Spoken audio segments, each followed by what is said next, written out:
Tuilo moi lukuro belekeno deramgo klaikha fiaba abahaya jora roko phano mani khogoi telangka sikuni bodol tuilo mani jora ono samungo phanangai rajakhor awline dalbedal amsayo baye klaimani luhani bridge ni mani rok khulugoi telangai thangka fiaba a khogmani manai phalna bagai thangai police ni yago romjaka sikok borgno romoi salka thana o tubi phaika police abono tuye sodor SDPO Deoprasad Rai saklaikha huija koktomani bisingtui miya khungsa malkhungno romkha a malkhungni simino kobangma luhani manai manka police watani bagai rajakhor awline dalbedal amsani luhani bridge ni mani khulugoi phalna bagai telangai thangmani sikok fiaba watani bagai te kaisa thayo phalai manyani bagai khorokni sikono romkha aboni ulo khorokni sikokno sungmung khlai tebo khorokni sikokni mung sai manai naituk mung khlai sikok khorokni romkha police te khungnei bike bo mankha sikok rokni thaniwo a kaini bike ni bisingo khungsa bike laithanai 9 August salmari o rajakhor awlini Maharajganj hatini simi khogsakmani te kaisake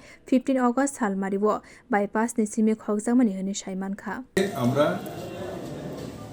গোপন সূত্রের ভিত্তিতে একটা গাড়ি আটক করা হয় যে গাড়িটাতে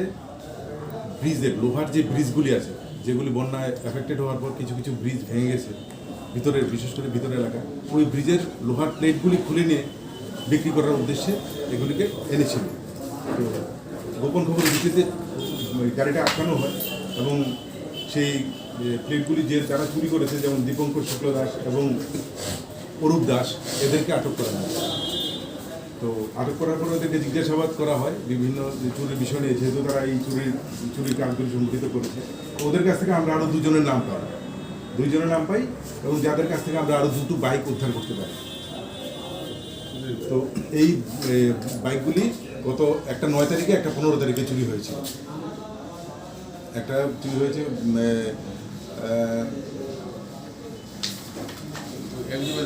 একটা এমজি বাজার এরিয়া থেকে আর আরেকটা চুরি হয়েছে বাইপাস থেকে তো এবং এই চুরির মালগুলিকে তারা বৃষ্টির জন্য তারা এগুলি শিফট করতে পারছিল না বাংলাদেশ নিতে পারছিল না তাই এগুলিকে ভেঙে এগুলিকে মডিফাই করে সেগুলিকে ওয়েট করে বিক্রি করার চিন্তা করছে এখন পর্যন্ত আমরা 4 জনকে আটক করতে পেরেছি এবং দুটো বাইক এবং একটি ব্রিজের পার্শ্ব যেটা বললাম তো এদেরকে আজকে আমরা পুলিশ রিমান্ডে আনবো ধারাবাহিকভাবে জিজ্ঞাসাবাদের পরে যদি আরও অন্যান্য চুরি ঘটনার সঙ্গে তারা জড়িত থাকে তাহলে ওই চুরির মালগুলি উদ্ধার করবে এবং অন্যান্য যারা অ্যাসোসিয়েট আছে ওদের গ্যাং মেম্বার ওদেরকেও আমরা অ্যারেস্ট করবো koktisalo a khorok burino rimano tubui sungmung khlainai police hini sai mankha bureau report kokkhorang